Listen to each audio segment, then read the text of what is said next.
प्रदेश की राजनीति एक बार फिर जातीय विमर्श के इर्द गिर्द सुलग उठी है। इस बार सीधा टकराव समाजवादी पार्टी के अध्यक्ष अखिलेश यादव और राज्य के डिप्टी सीएम केशव प्रसाद मौर्य के बीच सोशल मीडिया पर देखने को मिला। बहस की जड़ में है कौशाम्बी जिले में हुई दो घटनाएं, रामबाबू तिवारी आत्महत्या प्रकरण और ग्राम प्रधान भूप नारायण पाल से जुड़ा मामला, जिन्हें लेकर दोनों नेताओं ने एक दूसरे पर तीखे आरोप लगाए हैं। अखिलेश यादव ने अपनी विस्तृत सोशल मीडिया पोस्ट में बीजेपी पर समाज को जातियों के आधार पर बांटने और उसे आपस में लड़ाने का आरोप लगाया है। उन्होंने कहा कि दो डिप्टी सीएम मिलकर दो समुदायों को एक दूसरे के खिलाफ खड़ा कर रहे हैं, जो भारतीय जनता पार्टी की अंदरूनी गुटबाजी और उसकी सत्ता केंद्रित रणनीति का हिस्सा है।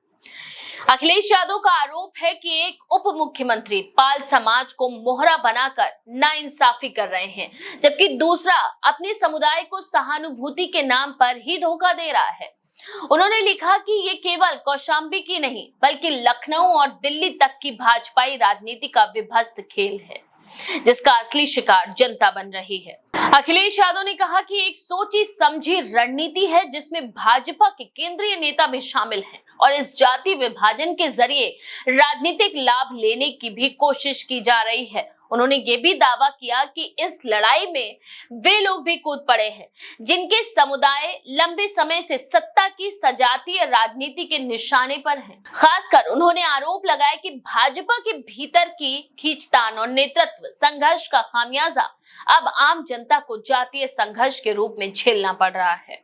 दूसरी तरफ डिप्टी सीएम केशव प्रसाद मौर्य ने अखिलेश यादव के आरोपों को नकारते हुए पलटवार किया। उन्होंने अपने जवाब में कहा कि भाजपा की सरकार के लिए ना कोई अगड़ा है, ना पिछड़ा, ना दलित जो कानून तोड़ेगा उसे सजा मिलेगी, चाहे वो कोई भी हो।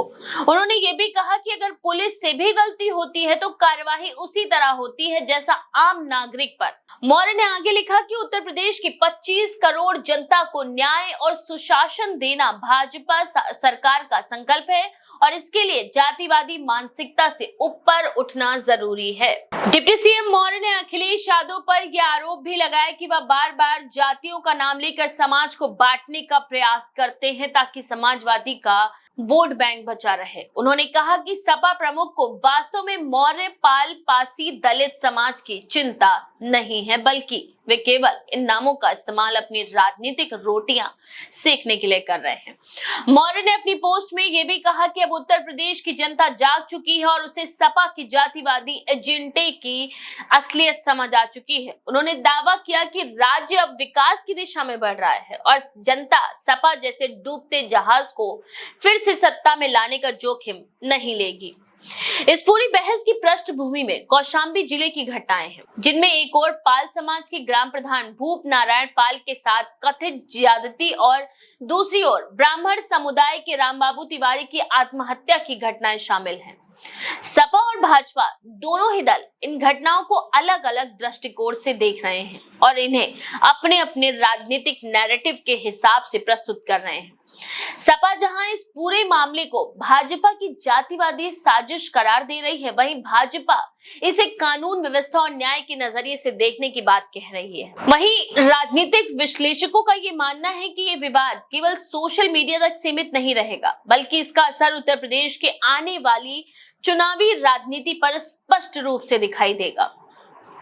खासतौर पर ओबीसी, दलित और पिछड़े वर्गों को साधने की होड़ में दोनों पार्टियों के बीच ये जुबानी जंग और तेज हो सकती है, जहां भाजपा अपनी सुशासन की छवि को जातीय राजनीति से ऊपर रखने की कोशिश कर रही है, वहीं सपा ये संदेश देने की कोशिश कर रही है कि भाजपा की कथनी और करनी में अंतर है और सत्ता की राजनीति में जातीय संतुलन के नाम पर समाज को विभाजित किया जा रहा है।